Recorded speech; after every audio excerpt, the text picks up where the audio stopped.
Muy bien, bienvenidos nuevamente a estos videos de gerencia de la felicidad base de la productividad. Hemos definido como el bienestar integral la suma de bienestar espiritual, físico, intelectual, emocional y relacional.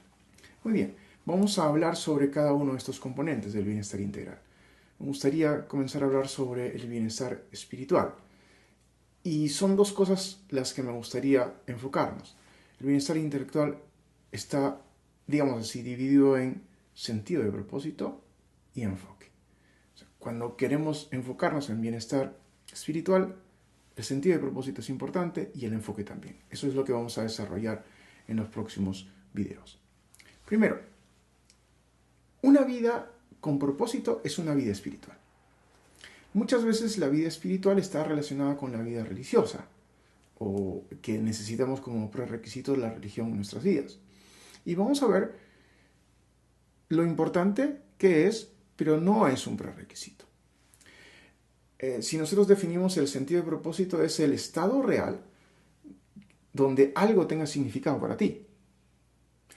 Algo de lo que haces tenga significado para ti. Enfocarte en tu familia, escribir un libro, terminar tu tesis, estar enfocado en el trabajo.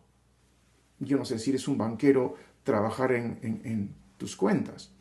Cada uno tiene una definición diferente del sentido de propósito, pero este sentido de propósito que responde a la pregunta ¿para qué? Te da un norte y es importante. Lo espiritual, ya dije, puede ser independiente de la religión. No es un requisito necesario, pero la ausencia de fe, la ausencia de religión puede hacer más difícil encontrar el significado y el sentido de propósito. Un filósofo alemán llamado Nietzsche, debes conocerlo, escribió un libro que se llama The Guy Science. Y una de sus frases provocadoras es Dios ha muerto. Y lo que quiere decir dentro de esto es que Dios ha muerto porque lo hemos matado. La revolución industrial, la revolución científica se concentró en el hombre, en que el hombre lo podía todo. Y comenzó a debilitar la dependencia emocional y espiritual de las creencias que tenía. Entonces era mucho más activo, mucho más enfocado en lo que yo puedo hacer como hombre, ¿no? Se pasó de un estado espiritual a un estado material. ¿Qué dificultades se encontraron de vivir sin religión?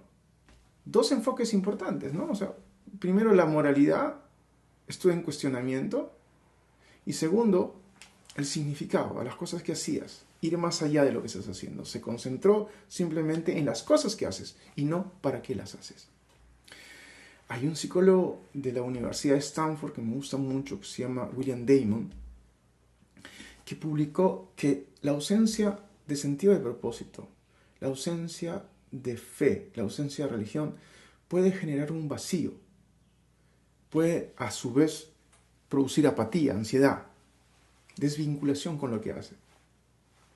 Viktor Frankl, en su libro El hombre en busca de sentido, también dijo que la ausencia de fe o de religión podría generar una brecha difícil de cerrar porque no nos comienza a ver la perspectiva hacia dónde nos vamos, ¿no? Sin sentido de propósito no hay un norte. Y el sentido de propósito de verdad que está íntimamente vinculado al bienestar. Al espiritual, lo hemos visto, al físico. Se han hecho estudios donde cuando uno tiene fe, cuando uno tiene un sentido de propósito, una razón para vivir, el sistema inmune mejora. Las personas mejoran su salud. Esto me hace recordar un evento que pasó en la familia. Yo tenía que ir a un curso fuera del país y nos fuimos con mi esposa. El papá de mi esposa estaba delicado y nosotros nos fuimos por más o menos 2 o 3 semanas.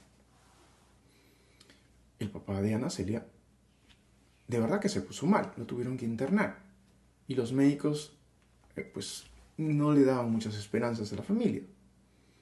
Pero El papá de Ana Celia esperó hasta que Ana Celia regresó del extranjero, lo fue a ver, y en el momento en que, justo después de bajar del avión, nos fuimos directamente a la clínica.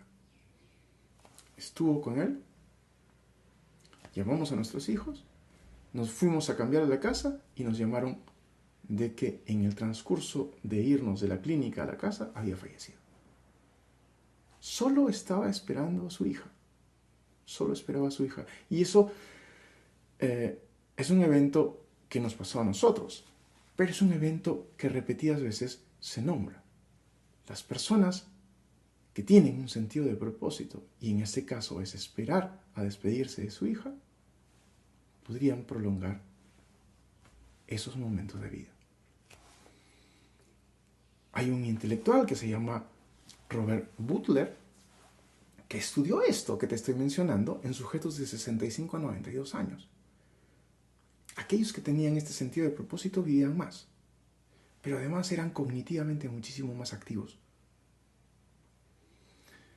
El sentido de propósito le da mucho significado a la parte de las relaciones. Se contribuye más en equipo. Aumenta poderosamente la gratitud, y hemos hablado en algunos videos previos. La gratitud impulsa tu estado de bienestar.